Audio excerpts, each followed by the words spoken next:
बिहार की सियासत में देर रात एक बड़ी हलचल देखने को मिली। नेता प्रतिपक्ष राबड़ी देवी के सरकारी आवास के सामान निकलते हुए तस्वीरें जो है वो कैमरे में कैद हो गई। जी हाँ, ये वही राबड़ी देवी जिन्हें हाल ही में सरकार ने विधान परिषद में नेता प्रतिपक्ष बनने के बाद दूसरा सरकारी आवास अलॉट किया यानी आवंटित किया। अब कयास ये लगाए जा रहे थे कि अब राबड़ी देवी को 10 सर्कुलर रोड का जो सरकारी बंगला है वो खाली करना होगा। लेकिन सवाल ये है कि जब सरकार की तरफ से अब तक कोई आधिकारिक नोटिस ही नहीं आया तो फिर ये सामान आखिर बाहर क्यों निकाला जा रहा है?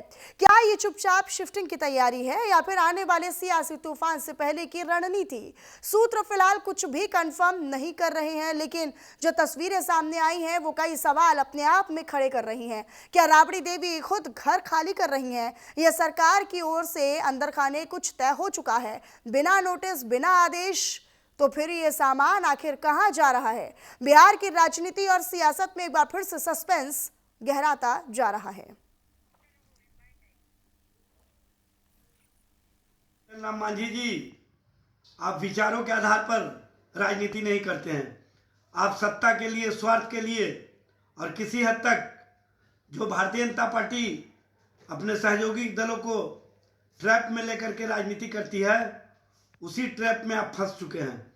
उपेंद्र कुशवाहा जी पर कह रहे हैं कि उन्होंने अपने आप को, अपनी पत्नी को, अपने पुत्र को सेट कर दिया, तो आप भी अपने आप को केंद्र में मंत्री, अपने पुत्र को राज्य में मंत्री, अपनी पुत्र वधू को एमएलए, अपनी समधिन को एमएलए, जितना परिवारवादी राजनीति को बढ़ावा देने वाले लोग हैं वो एनडीए के अंदर मौजूद हैं।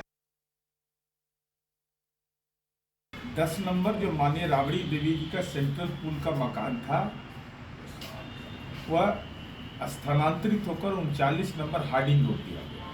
लेकिन न जाने कौन सी माया है, वो मकान खाली करने की प्रक्रिया का भी राजनीतिकरण किया जा रहा है।